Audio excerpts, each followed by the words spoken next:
talking about the alien goes through general for percentage. Yeah. That was Sigourney Weaver. Yeah. She said, yeah. Oh, gosh, she was hot back in the day. Hey, so I'm not going to give away why we're looking at these pictures on the second lecture of today, but if you need to know, go back and watch the first part. Okay. All right. Now, what I want to do next is a little bit of science. Oh, God. Science. And to do science, we are actually going to delve into the web of science. So I'm just at the University of Montana's main page. I'm sure you all use the email link. You probably use the Moodle link. You probably use the CyberBear. I'm guessing you're using most of these links. Let's click on the library link and do a little research on the toxicity of polyvinyl chloride.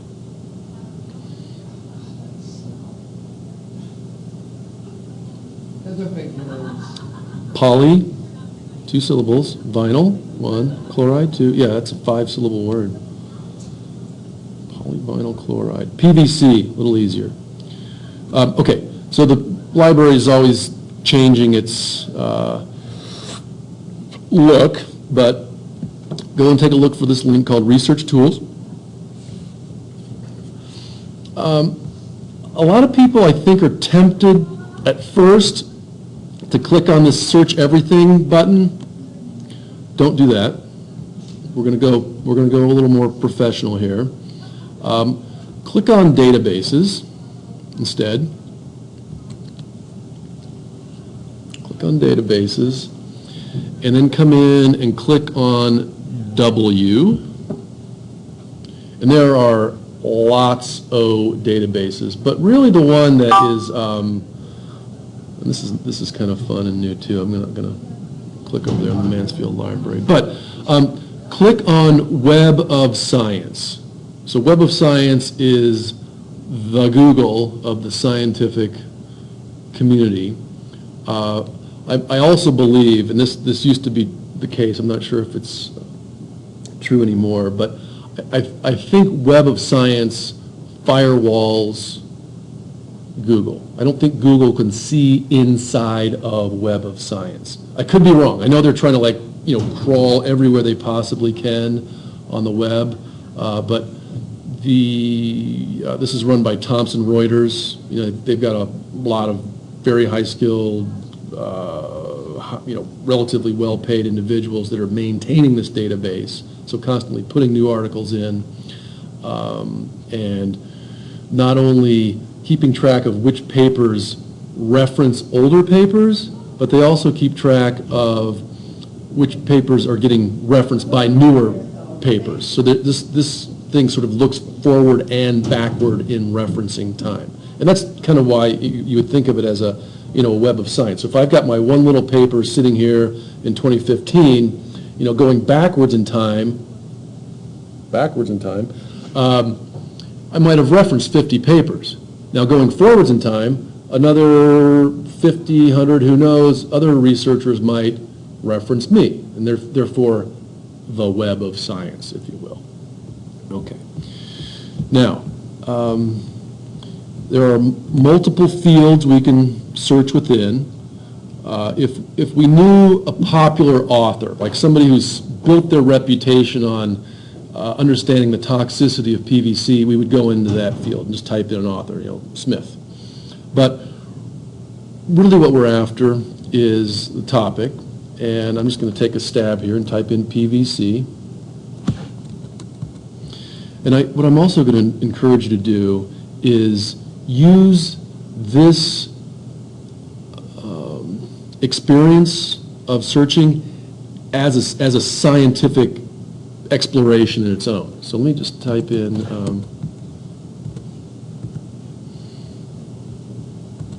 PVC.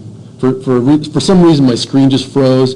If you ever get a screen freeze, hit the F5 key on your PC. It just does a refresh, and that'll happen. So PVC, and I'm just going to start blindly, type it, hit enter, and as I'm going, I'm going to start a new little Microsoft Excel, and I encourage you, in your research topic, in whatever topic you're doing for this class, spend a couple hours on Web of Science.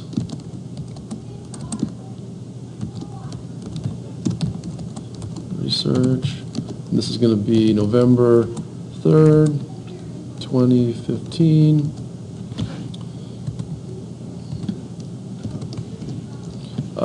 This is PVC toxicity search. So keep a record of what you're doing, in other words. Now, my first search was PVC.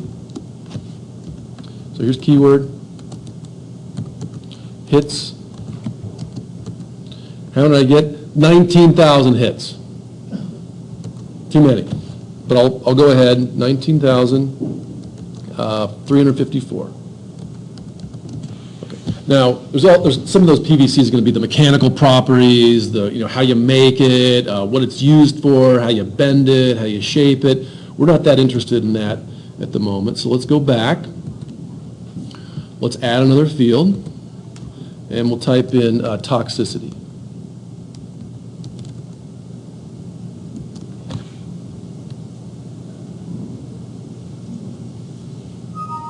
306, much more manageable.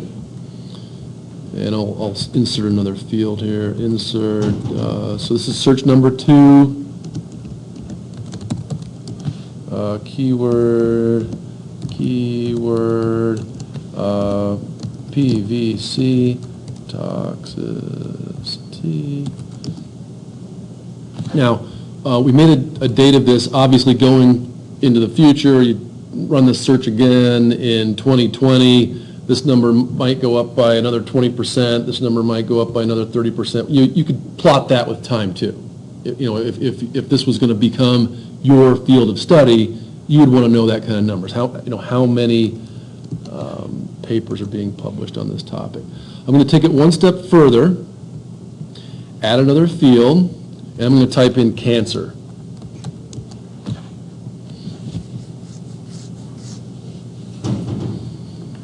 Only 11. Now, you might say, well gosh, there's only 11 papers. Does that mean PVC does not cause cancer? Well, maybe. It might also mean that we don't know what it does yet, and it's just now someone's starting to figure out, hey, we did some studies in mice, and oh my gosh, it's causing cancer, and maybe that's why people have autism in California too, because there's so much dang PVC piping. I don't know, but that's the nature of science and scientific investigation. It's going to do that as well. 3, PVC. So I think we talked a little bit about lead previously in this course, the Neil deGrasse Tyson cosmos study on lead, and how there was this weird roundabout with understanding the age of the universe, and the petroleum companies were funding the lead research, and then all of a sudden they realize, oh my gosh, there's lead everywhere, and people are getting dumb as a result. Shut that down.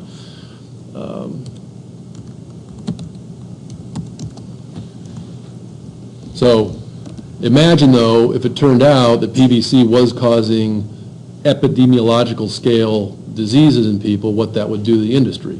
And that, it's a huge industry, and it's a really, nice, convenient material to work with. I've worked with it plenty. It's a lot of plumbing. But if it turns out, gosh, this is something you really do not want to be anywhere near, maybe the manufacturing of it does get shut down. Okay, so here's where we've got a chance with 11 papers to look at all the titles. And so let's just take a look at each one of them and figure out which one is the most relevant for us in terms of recycling technologists. What are the best practices in terms of dealing with this stuff? And I probably even told you a little bit about my own experience machining some PVC conduit out on the deck of the Clark Fork installing a webcam out there and realizing, gosh, those little tiny flecks that I'm hacksawing off, I don't know, I didn't bring a vacuum cleaner to, suck up all these little tiny, they're going to be in the ocean. They're going to go back to nature because I didn't have, proper gear to pick up every tiny little, fleck that was falling off my little electrician's operation. Okay, 2011, 2010, I'm a little surprised I'm not seeing anything more recent.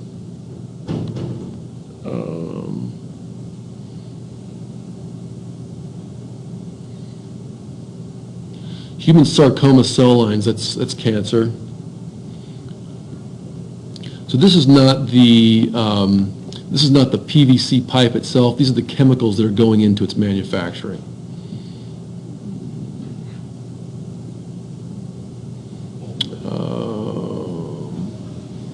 This is also not relevant because it looks like somebody's perhaps using PVC as a material in a surgical operation.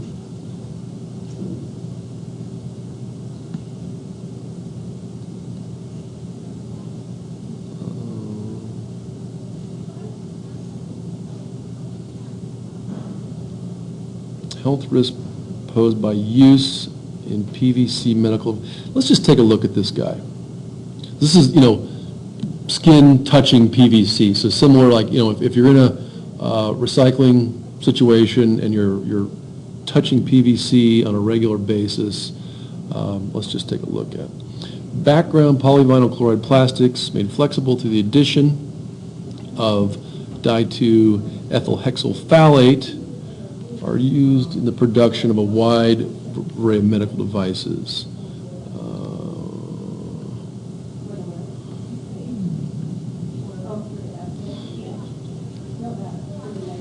You guys can read that okay from where you're sitting on the screen? All right.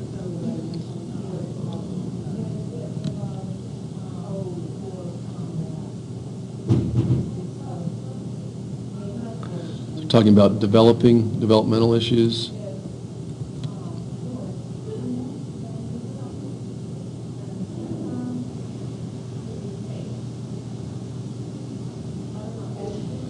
So this is a relatively low risk of kidney cancer in humans.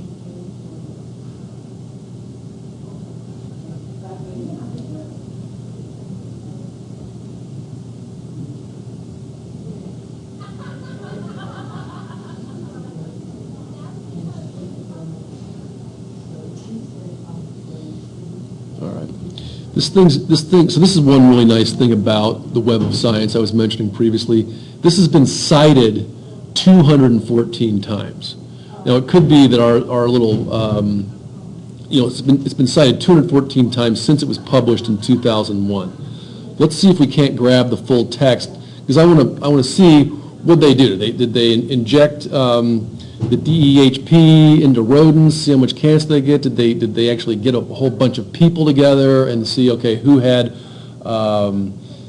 was in contact with PVC during surgery versus who wasn't, and what was the cancer risk? This is more in a surgical setting. We'll also go and see what it might do in an environmental setting. So let's just take a look here. Full text options. NCBI, this is the National Center for Biological Information, is a great conduit for getting things free. Let's see if we can't grab it that way. Through link out. And again, there's no one steady pathway to this thing. I'm doing this on the fly.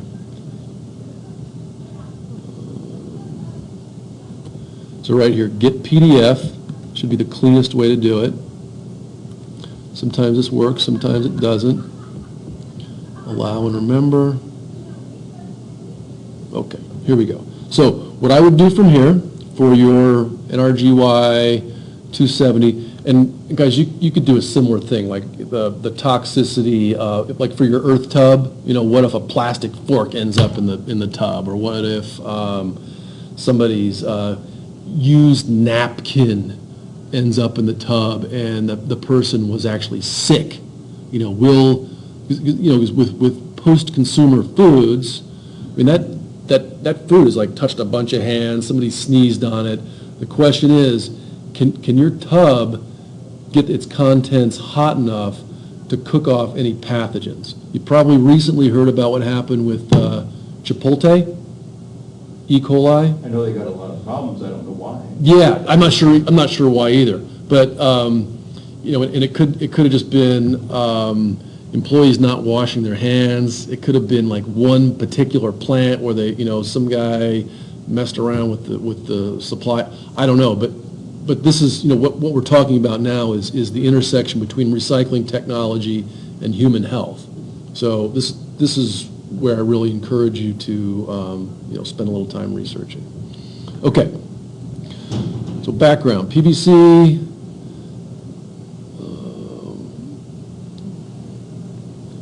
Compelling argument for moving assertively but carefully. I'm going to show you how I would like to save these files. I'm going to look at the author's last name, Tickner, Tickner. I'm going to save this file. And on my computer, I've got a special location, paper notes, and I save these by the first author's last name. Because then once you get into a certain field, you'll say, oh, Tickner is the expert on PVC, and then it'll sort of click for you rather than reference number 22, blah blah blah. So this is my preferred method. It's been working for me, and I highly advise it. This was published in 2001. It also gives you an idea of how old the thing was. So right in the title, I'm going to say. Tickner, Tickner. There were multiple authors, so I'm going to say et al. 2001 PVC toxicity.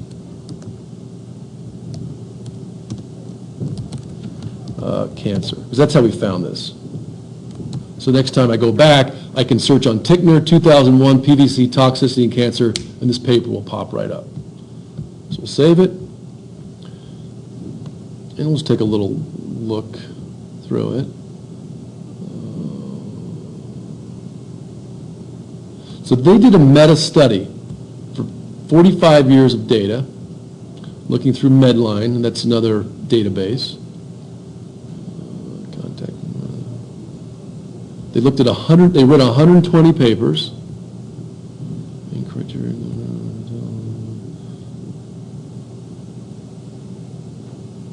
Full spectrum. So they're looking at both human and animal data, and animals do provide us with a lot of valuable information. You wouldn't have anyone sign up to ingest PVC, but for better or worse, we do use animals to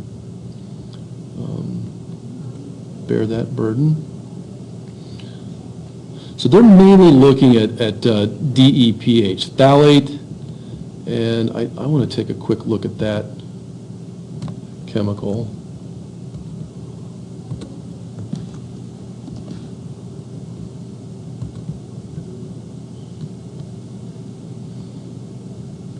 Yeah, so that's it's got a benzene-looking ring on it.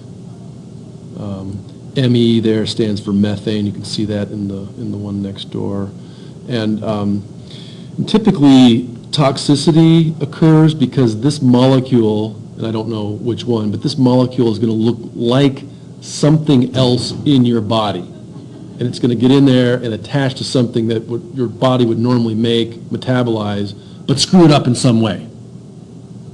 It's a very similar reason to why people started taking iodine when Fukushima blew, so that they didn't get the radioactive iodine in their bodies. They sort of saturated themselves with non-radioactive iodine. A lot of manufactured drugs work in similar ways, where it's sort of a surrogate or an imposter for naturally occurring molecules in your body. So I do not know specifically what natural molecule in your body this looks like, but chances are, if it's toxic, it's an imposter and sort of screwing up the metabolism in some way. Okay, so now we know what the molecule looks like. This is the plasticizer or the softener, as we were just seeing.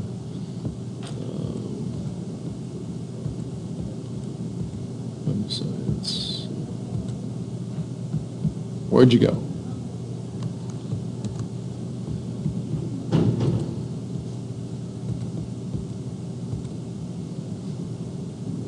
I might have screwed up my,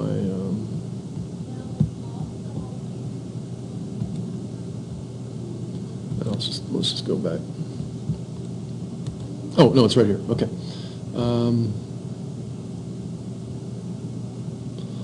What I'm looking for is some kind of graph here.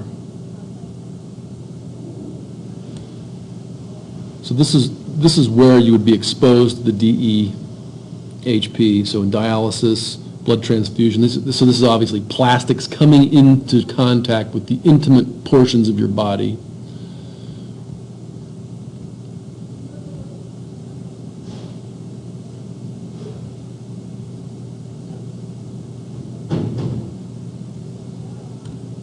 So I know we typed in cancer, but this is also looking at testicular toxicity.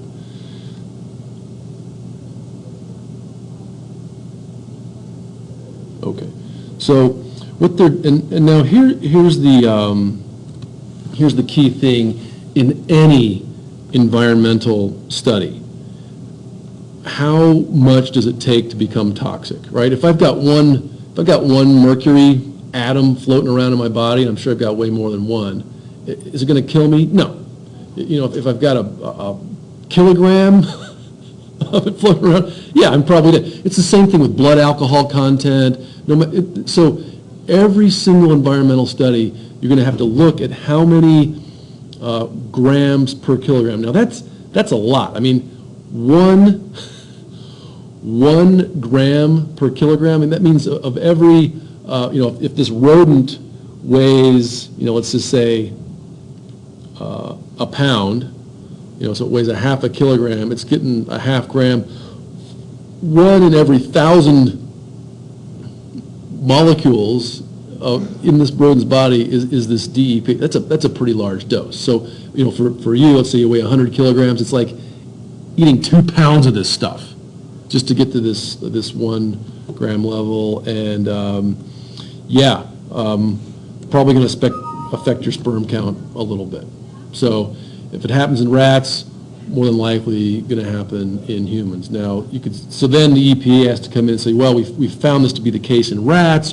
We recommend that humans have some very much smaller fraction of this dose in terms of grams per kilogram body weight to avoid these maladies.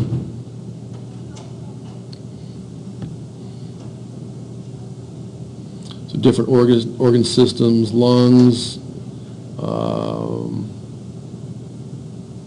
respiratory distress, reduction in creatine, et cetera, et cetera.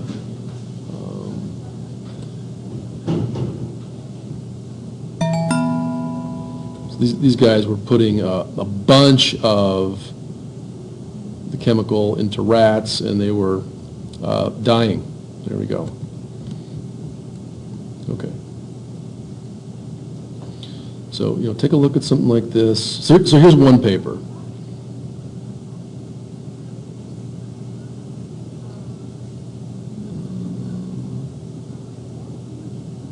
I want to see some minerals because they're not only potential used. Oh, here we go. This is key. First, DEHP may pose risk to workers exposed during the production, although not well studied. Introduce. A benefit of shifting to non-PVC would be to reduce dioxin produced during the life cycle. There we go. So that's another one. So what are you going to do with PVC? If it's being incinerated, that's a big source of dioxins in the atmosphere. And let's take a look at those guys too while we're thinking about it.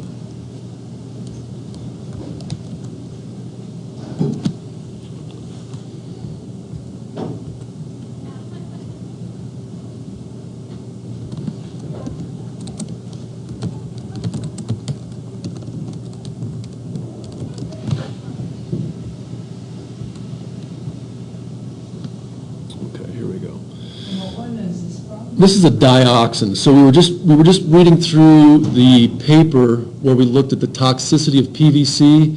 That paper primarily focused on PVC in contact with people during surgical operations, and the plasticizer that's involved, and some of the bad effects. There were a lot of animal studies doing where they're really hopping these things up. Didn't you say that it wasn't toxic though? No. The first one we looked at, wasn't that the same, the BBC? No, what we looked at is that there have been a lot of studies indicating, and where's the plasticizer? Let me just get back to that. What they're mainly looking at is DEHP, the toxicity of DEHP. How there's all these abbreviations. Yeah, well, chemistry, and that's why anytime I start to see these acronyms, I always try to go back and look at the molecular structure, because I know what carbon is, I know what hydrogen is, I know what chlorine is. And if I look at it like that, like, oh, and there's a little bit of oxygen in there too. This is what makes, more sense to me in terms of knowing, okay, that's what the molecule looks like. And as I mentioned, I mean, you do need chloride ions in your body. I mean, you've got trillions of chloride channels that actually allow your nervous system to function. But something like this could be active, and again, I'm not going to claim this to be true, but it could be that this chloride ion sees a chloride channel, heads for it, and now you got this big nasty molecule clogging up your chloride channels, for example. Okay, so in the paper, though, what we were looking at is that DEHP could be a hazard during production if PVCs are incinerated. It could lead to dioxin production. So there's an argument, if we go back to our bury, burn, or build philosophy, there's a pretty good argument why you would not burn a PVC. You'd sort of look, oh, how do I build something with it? How do I, scrunch it down, gently melt it, keep it out of the atmosphere, and I don't know, maybe you make a big old PVC igloo somewhere, hermetically seal it so it doesn't off gas. I don't know. What do you do with it? Some people would argue, well, just quit making it. But on the other hand, the economics, as we saw, the melting temperatures of these things are pretty low. Like, gosh, if I can get away with making something out of PVC instead of copper, for example, or lead as piping, that's where your economics come into play. Okay. Okay, so just to review here, I showed you how to search for an article in Web of Science. I showed you more or less how to read through the thing and find the information that you're looking for, and just by skimming through, we say, oh, after this stuff has been made, what do you do with it? Well, you might not want to burn it because incineration causes dioxin formation. Okay, let's go back and go to our search. We had 11 hits on this guy. Let's see if there might not be one other paper that's of interest.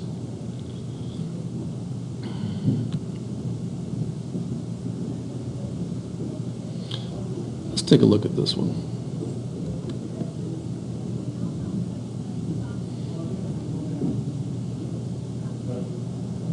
And how do you save them? Go back and look later. Yeah, I'll show you how to save them. Let's just read through this really quick, though.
I'm reading it for the second time. It's pretty dense.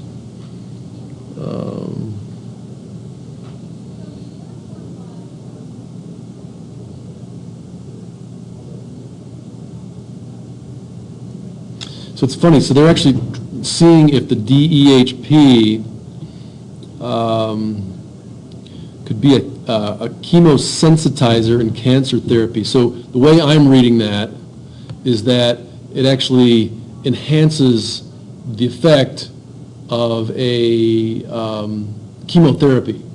So in chemotherapy, you're actually putting a chemical poison into somebody's body to kill cancer cells, and it looks like the DEHP might say, hey, throw some of this in, and it'll become even more toxic, even more lethal, at least to the cancer cells, right? So, presence of law.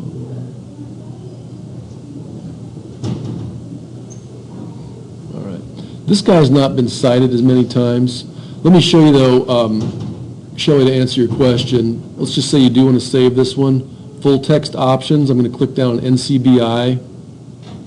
That's another database that Web of Science is linked to, fortunately. And I'm just going to click on link out. And I'm pretty sure this is taking us out to PubMed. Not responding. Let's just wait for it here.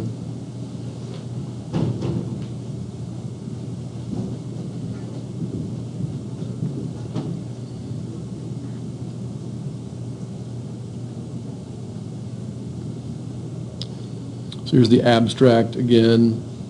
On the last one we did, over here on the right, there was a PDF. I guess, like when you're going through in the science web, Yeah. and you don't want to just open every one, you just want to like make it out and just click and save it. Oh. So you can go back. Oh, Go I got you. Yeah, I'm with you. So, there's going to be a lot of stuff, and then try to find it all again. I don't know if there was the way to, because I'm looking at it now, and I'm not sure what Well, here's one thing you can do. You can add to favorites. You see me right there? I mean, this is. But that's on the. Yeah, I would not recommend doing that. And in this case, I do not see a full text option. If you don't see full text and you want it, and I'll show you how to go and request it. Here's what I suggest you do, though. If you see this and you like it, copy it. Get yourself a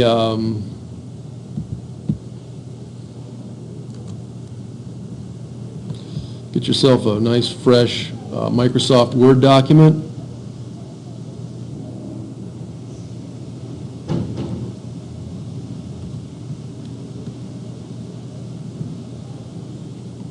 Get a faster computer. I don't know why mine's so slow right now.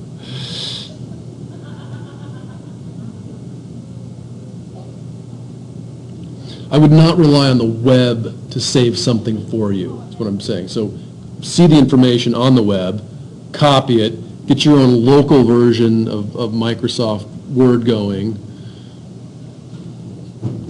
I think my computer's due for a reboot here.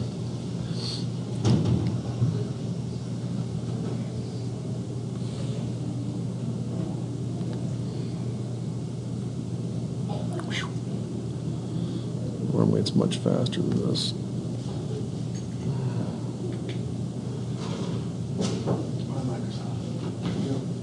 Yeah. Come on.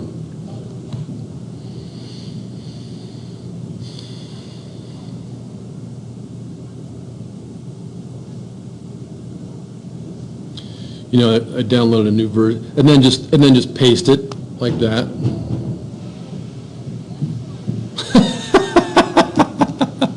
Isn't that great?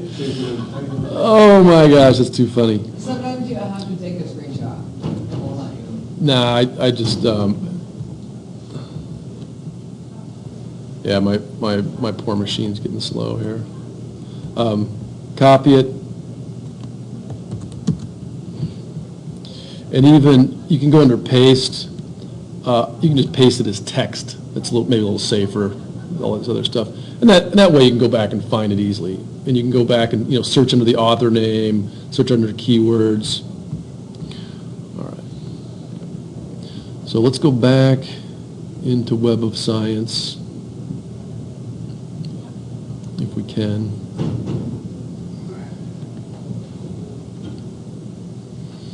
So I did want to go back to that 2001 paper and show you the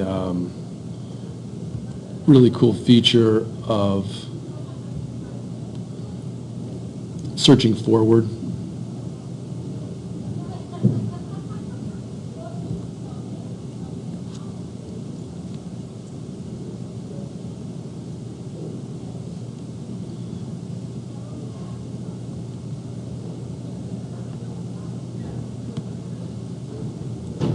Let's just kill that.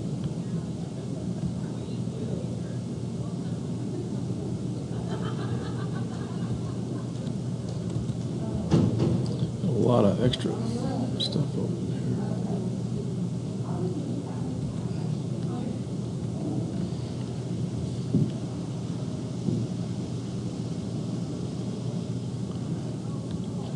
Oh, and that's kind of a little online forum. Kill that. Okay, so if we'll just rerun that search. It'll come back up. The first paper that we reviewed that was referenced 200 times, 214 times. Yeah, here we go. So I'll just click on times cited 214. 214 is not an unreasonable number of articles to scan either. And I think there's a way down here to show 50 per page.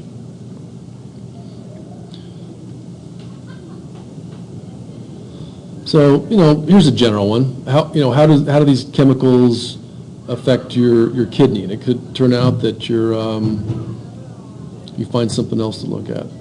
Here's PVC specifically. Here's the plasticizer.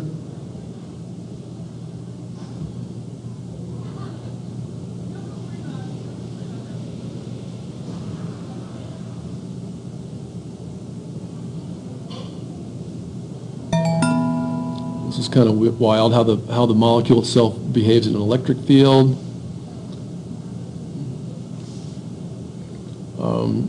So here's something, the germline, also endocrine system. Somebody's come up with a different plasticizer for PVC. So this, this could be a way forward. That was published even just this year. So in your own research, you may, hey, look, somebody's come up with a better solution for plasticizing PVC.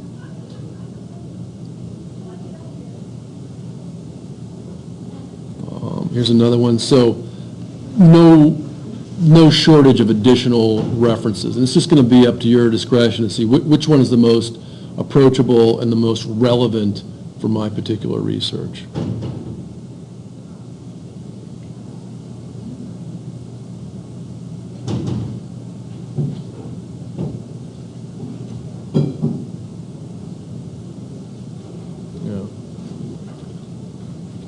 There's another one. So they're looking at other different PVC analyzers. Okay, so what we've done today, just to recap,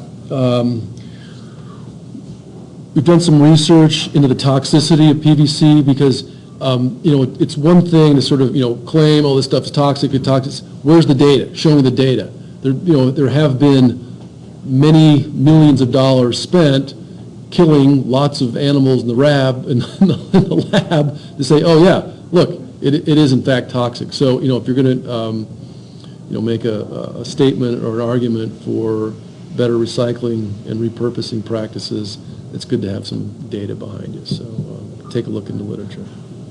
All right, that is it for today. Thanks everybody. We'll see you Thursday. In fact, Eddie Stan is going to come on Thursday. I'll just set him up here in front of the camera. I told him I'll have the bamboo pad if he wants it. I told him to bring some props, some samples. You know, we did visit earlier this semester, and I'm sure he'll have plenty more to talk about. So thanks, and we'll see you Tuesday.